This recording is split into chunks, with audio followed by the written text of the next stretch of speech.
Working out of your home studio can be great. No commute, all the creature comforts of home, working anytime you please, day or night, but it's important to protect your privacy as well as that of others you may live with.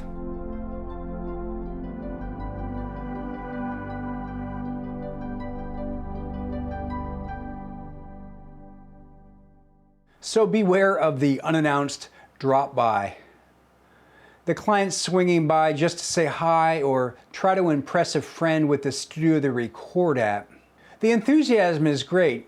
It's just that you need to establish some boundaries with when folks can come around, especially when you're spending private time with family or just trying to rest. If a client is coming by on business to pick up materials or possibly drop something off, avoid being pulled into a conversation or personal request in the middle of your day, unscheduled.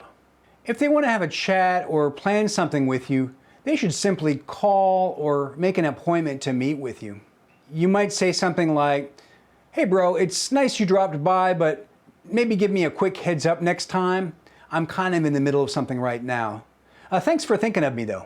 They should get the hint, and this simple course correction will help to avoid the stress of folks dropping by unannounced.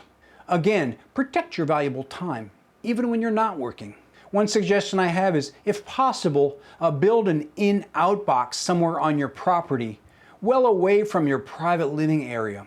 Clients can then swing by whenever they please without disturbing you or your family. Just be careful if someone is dropping off a session payment or something valuable like an instrument or hard drive. It may be better to receive that in person or by mail.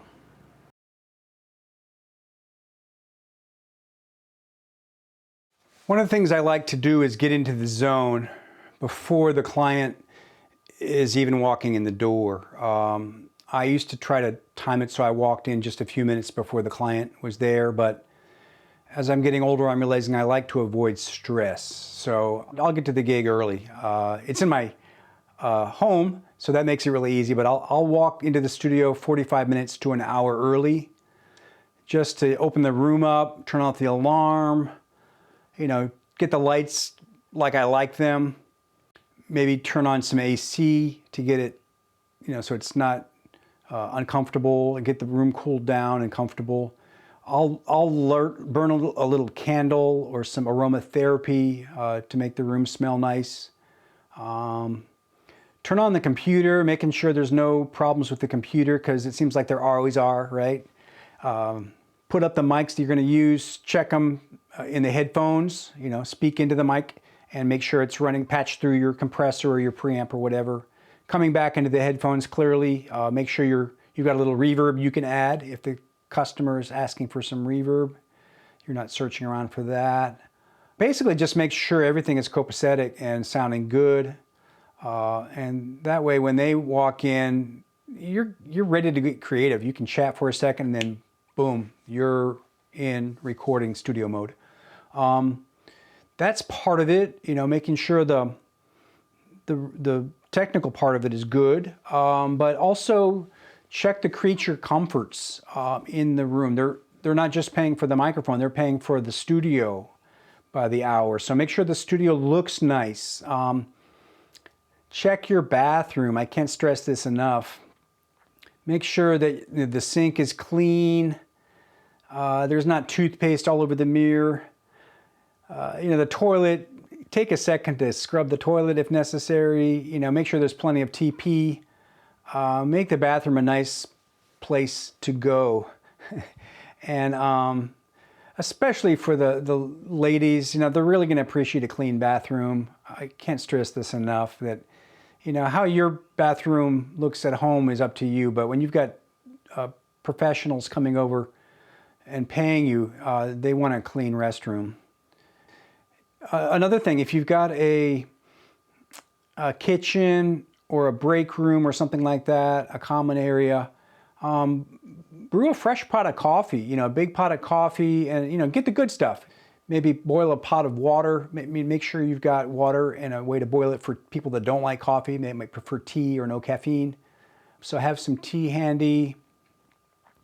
If you want to go the extra mile, put out some snacks, you know, some fresh fruit if you've got it, some, you know, some chips or cookies or crackers. It doesn't have to be, you know, expensive catered affair, but just having some light snacks or candy is a real nice thing when the client walks in. They're going to see that and say, oh, this is really nice.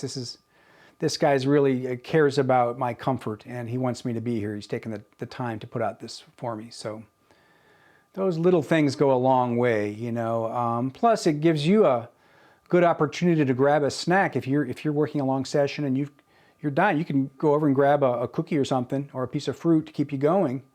It also gets you away from the computer for a few minutes, which is a welcome break. You know, anytime I can get away from the computer for a sec. You know, you want to get it to that sweet spot in the session where all's working well, your customers are happy to be there, they're creating their art, and you're making money. They're happily paying you money to sit there and push a mouse around, operating a mouse or a computer or maybe a mixing board. But you know, you're pushing faders and pressing buttons probably for a pretty good living, you know, pretty good hourly compared to most hourlies. And you know, you're making music. You're the first person hearing that music in the world. Think about, you know, that's what I call a no worries moment. You know, you're sitting in a comfortable chair sipping a tea and basically letting the customer do all the work, and you're just transporting a tape deck, you know, or operating a talkback mic to tell them, hey, let's try that one more time. It's pretty easy work. It's very gratifying, and it's a no worries moment. Enjoy them while they last. I'm sure as soon as you get comfortable, some technical issue will pop up, some gremlin, and you got to scramble to fix that. So enjoy it while it lasts.